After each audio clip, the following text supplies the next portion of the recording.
In the card hobby, people always say grading's gotten tougher, but the grading companies say it's just evolved through time.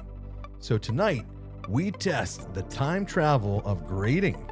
20 cards and a time-bending experiment to send them back to 1998, the year SGC first started authenticating cardboard history. They've seen it all: tobacco cards, chrome refractors, and the rise and fall of a half dozen grading scales. If anyone can survive a trip through time, it's SGC's Black Tuxedo Slabs.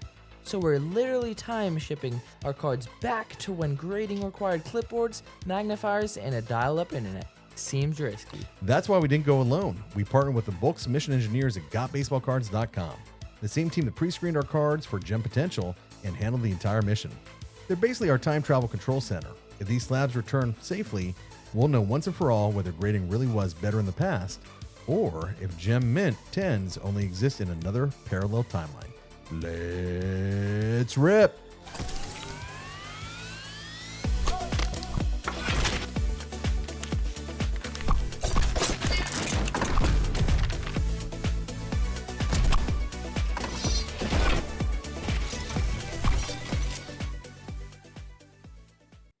And welcome back to Cards Conspiracy. I'm Huff, part-time cardboard scientist, full-time slab preservationist. And I'm Buff, your test subject for mood-based grading results. Today's experiment, we sent 20 cards to SGC through our time-traveling partner, GotBaseballCards.com, straight into the past to the golden era of grading. Their team handled the pre-screening paperwork and the space-time shipment that apparently requires extra postage. So basically, they did the hard part, and we just turned the lights down and called it science. SGC's been grading since 1998. Coincidentally, the same year GotBaseballCards.com began bulk submissions. They've seen everything from Honus Wagner to holographic Will Levis chrome parallels. Tonight, we find out if that experience makes their slabs timeless or just gem mintless. Either way, if we get a 10, I'm naming it the DeLorean. Well played, Buff. Well played. Well, Buff's going to go ahead and get us started tonight, but I'm going to go ahead and open this box up. We'll kind of split them up as best I can down the middle. 20 cards from SGC through our colleagues at GotBaseballCards.com, the bulk submitters. I'll tell you that for those of you that are new to grading, folks often ask, why do I choose one grading company over another, PSA versus Beckett versus SGC? We've used all of them, and I've had success with all of them. I've had losses with all of them. I'll tell you, it kind of comes down to your time and your money. So certainly if you are into reselling cards, PSA tends to have the best resale value. PSA 10 is probably tops on the market. I'm just take about 10 of these, pass it over to Buff. PSA 10 is probably number one in the market for resale. There's 10 for Buff. But for PC collection, I like SGC. The other thing is SGC turns things around so quick compared to PSA. PSA is multiple months right now from the time that you submit to the time you get your results back. SGC can usually turn things back in 15 to 20 business days. So why don't you fire it up, Buff? Let's see what we got here. Take it away. Let's see here. And we got a Saquon Barkley, 10, and that's just like an unnumbered refractor. And then we got Barack Bowers, rookie student orientation, 10. Then we got a JJ McCarthy, overdrive, 10, rookie. Then we got a Bo Nix, he's been playing well. And then we got a 10, nice. And then we got another Bo Nix out of 99.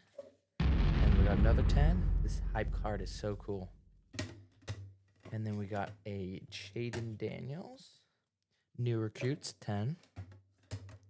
And then we got a Malik Neighbors, rated rookie, 10. And then we got a Shure Thompson out of 175, 9. And then we got Kahil Shakir, 193 out of 199. And that's an auto. The autograph grade was a 10, and the card is a 9.5. And then our last card, Pokemon Eevee 9.5.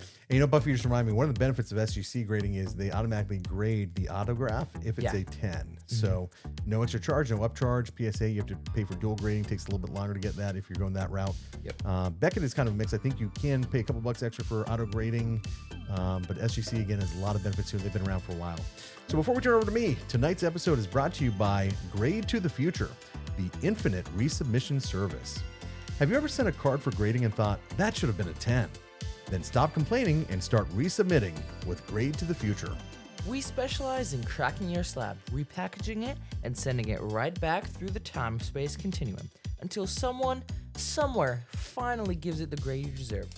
Each resubmission comes with our patented Hope Loop, an endless cycle of packaging fees, shipping delays, and emotional turbulence, guaranteed to make you question all of your life choices. And for elite members, we offer infinite tier service, unlimited resubmissions until your card hits a 10 or your checking account runs out of timeline. Not happy with a 9.5? No problem. Our automated system will crack it again, re-sleeve it, and send it back to the same grader who already said no. Because who knows, maybe this time he's feeling generous. Every submission comes with tracking updates like in transit, grading, and our most popular, in therapy. And when your card finally returns to that perfect grade, you'll forget the hundreds of dollars in months of your life it cost you. Because nothing says success like paying for extra validation. Grade to the future, the only service where persistence is profit and logic is strictly optional. Grade to the future, resubmit, regret, and repeat. All right, I'm going to close out. We got our DeLorean here, Back to the Future Time Machine. For those of you that are interested, for a small fee, GotBaseballCards.com will screen your cards prior to submission. They are a bulk submitter to PSA, SGC, Beckett, wherever you want it to go. They do TCG, so trading card games if you're into Pokemon. Other games are TCG based. I think the Star Wars games are TCG based. The way the process works is, at least the time of the recording, for $3 a card, they will do a pass fail. So what I do is I put every card into a penny sleeve. Penny sleeve goes into a card saver, just like PSA or the grading companies want them. For $3 a card, you'll get a pass fail, which is sort of that dash there. So the screeners at GotBaseballCards.com have reviewed this. They thought that it would not meet the standards for SGC in this case. They gave me a fail. That's what the line across the card saver is. It does not affect the card at all. And if you pay $5 per card, you'll get a detailed markup. Kind of looks like this. So in this one, they saw some edge wear up top. They saw a little ding or dimple that probably did not belong there that I had missed, and a little bit of edge wear on the back. So in their opinion, this would not meet the SGC standards for a 9 or 10. Their goal is to try and weed out anything that would be below a 9. So looking for things that would not be a 9 or 10. Okay, so let's jump in. Here's the other half of our submission. We're starting with the Paul Skeens to 149. Paul Skeens, obviously awesome year. I believe this is still his rookie year. That's right. Let's take a look. This is a rookie Paul Skeens, 9.5 in SGC, numbered to 149. I'll take all the numbered Paul Skeens cards I can find. For sure. So we'll take it, 9.5. Luke Lakey, this is a Bowman Chrome Prospect autograph card. Let's see how we did. A 9-10. So we got a 9 on the card, 10 on the autograph. This is a very nice looking autograph, actually.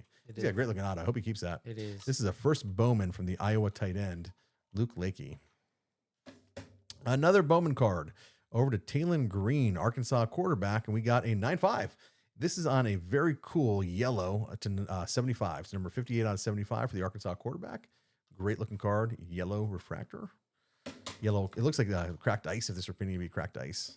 Yeah. It's yellow.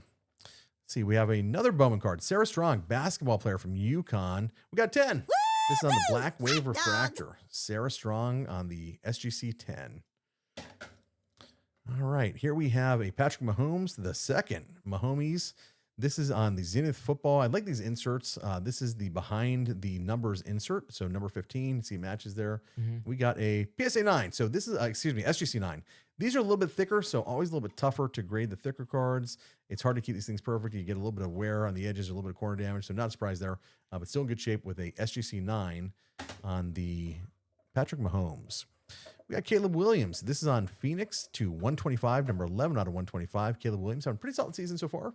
And it's a 9.5, so we'll take it. 9.5 on the SGC. This is the gold fade parallel, number 11 out of 125.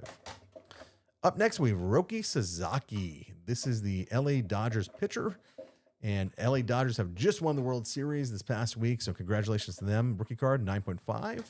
We have a duplicate here, so this is also a Roki Sasaki on the base card. And it is another SGC 9.5, so truly duplicate, identical, right down the path. This is probably my favorite card of this entire break. This is an All Kings short print case hit. It is Mookie Betts, if I remember right. Did not expect a 10 on this one. Let's see how we did, because these are really tough. When you deal with a black card like this, it's easy to see sort of some edge wear. It shows up a lot easier on the screener, so it's hard. Absolutely beautiful card. I think this is so cool to hit one of these. And 9.5. Wow, Mookie Betts 9.5. We'll take that. 9.5 Mookie Betts on the All Kings. Yeah, for sure. Did not expect it. We'll take the 9.5 all day, every day. SGC.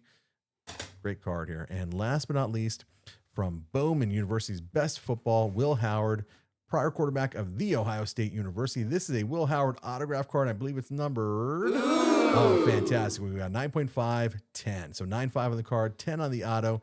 This is number 250 only, so a very limited run. So the results are in, and our time travel experiment actually were better than expected. Out of the 20 slabs, my count is we came back with 3 9s, 9 9.5s, and 8 perfect 10s. Not bad for a trip through grading history. That's not just success, that's borderline paradox. We basically broke the grading space-time continuum. And let's give major credit where it's due. The submission engineers at GotBaseballCards.com. Many thanks to Doug, Tyler, and Joe Davis's entire team at GotBaseballCards.com. We are not sponsored by them. We just appreciate the services they provide. They pre-screened every card, they managed the paperwork, and somehow they kept the space-time labels from falling off during transit. Yeah, they were like mission control for the whole operation. While we were pretending to build a flux capacitor, they were actually making sure the cards didn't end up in 1999 with an AOL tracking number. So what did we learn? Well, that SGC's been steady since 1998, that GotBaseballCards.com might secretly be powered by plutonium, and that our DeLorean of slabs still runs on optimism and handling fees. And in our timeline, one rule always holds true. Big hits are rare. But disappointment is free. See you next time.